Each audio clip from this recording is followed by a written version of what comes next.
Hey guys, so if you don't know, if you're new here, I do a lot of I talk about affordable housing. I talk about NYCHA. I talk about homelessness because I was in homeless at one point in my daughter in shelter. I talk about a bunch of things, right? But what I'm gonna talk about today is NYCHA. People I feel like are gonna hate me for this, and people who it's gonna be type of people, three type of people. People who live in NYCHA all their life and they think is the best thing since sliced bread. Granted, I also didn't grow up in NYCHA. I grew up in House in Queens. I want to preface that my background is also Jamaican. We're gonna put that out there because I think some of these things also base on how some people see NYCHA and what they're okay living with.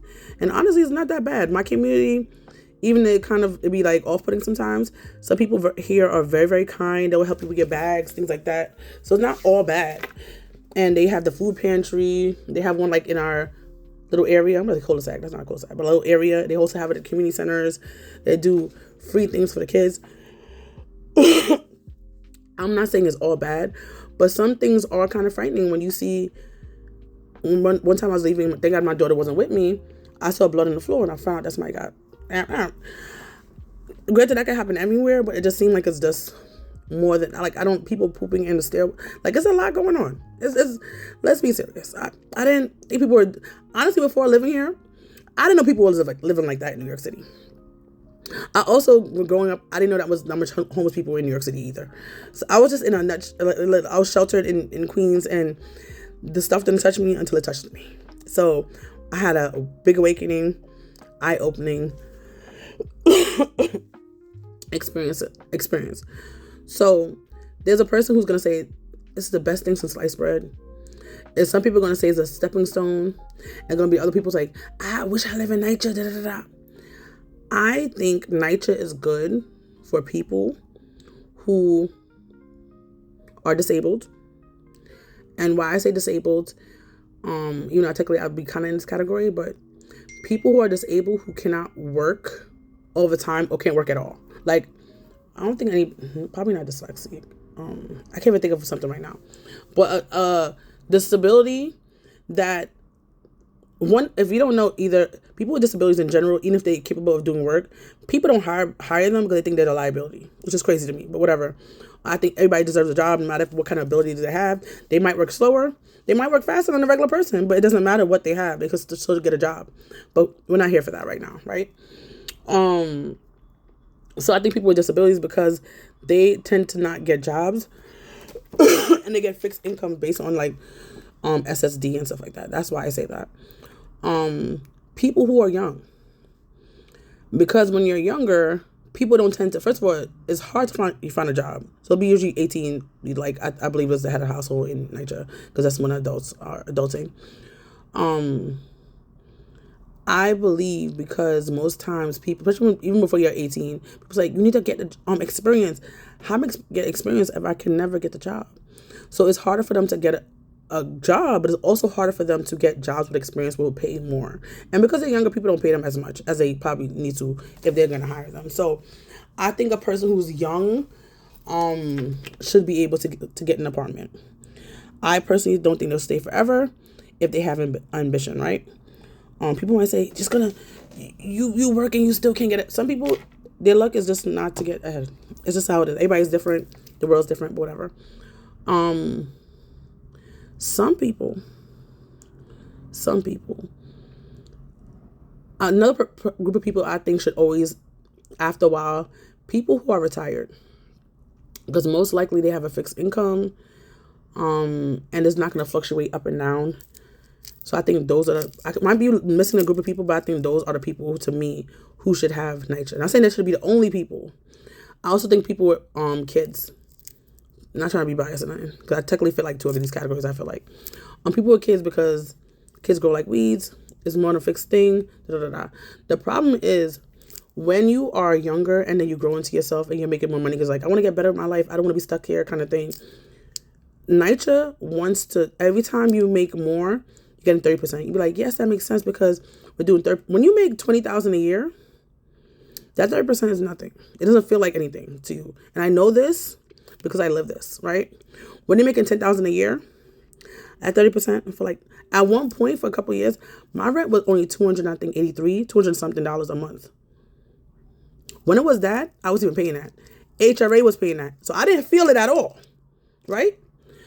As I started making more money and making more money and making more money, granted, I don't make $100K a year, but 20,000, 30,000. Like when you start trying to make your life better, you feel that 30% more, and then it starts not making sense to you anymore, because like as you make the more, because they want you as you up as.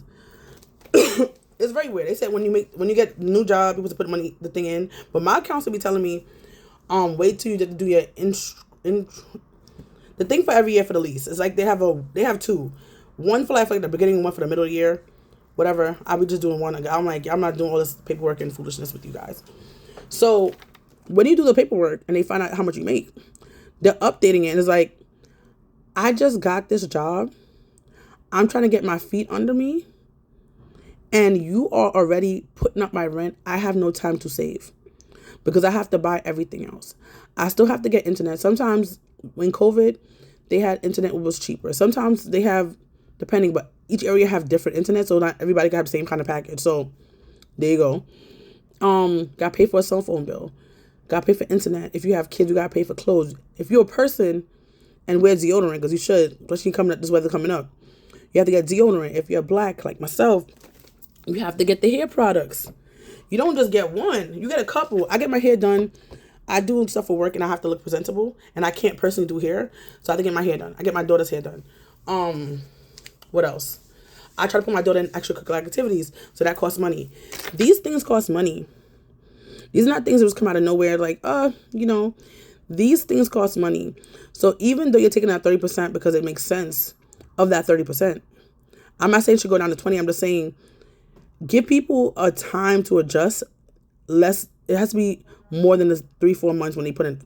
They need a year or two to really adjust. And not just a program, like if you start making a significant amount of money, the rent will stay the same for a year. Allegedly, I feel like it didn't really work for me, but whatever. So yeah, when my rent is about to go to over $2,000, to me that's concerning. It's not there yet, but it's getting there. It's about to be over $2,000. I live in a 1-bedroom apartment in Nycha, the hood.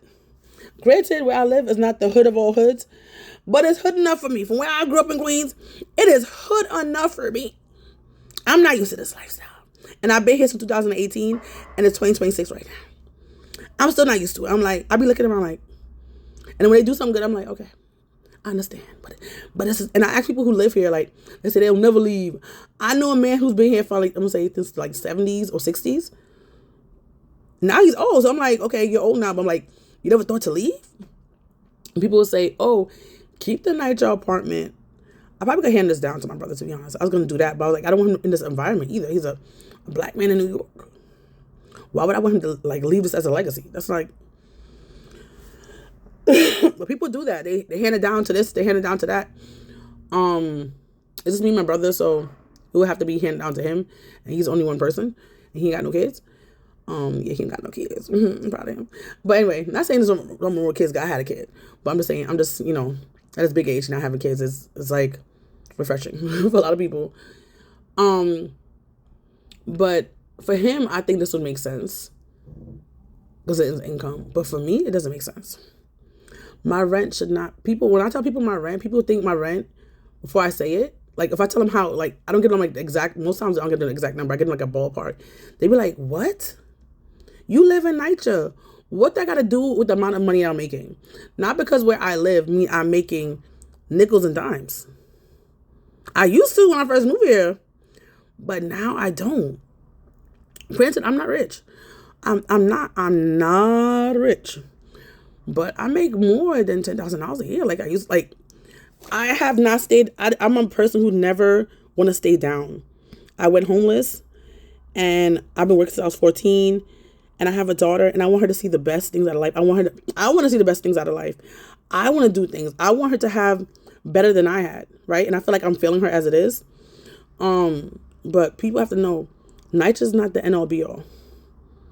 It is not. Or people be lying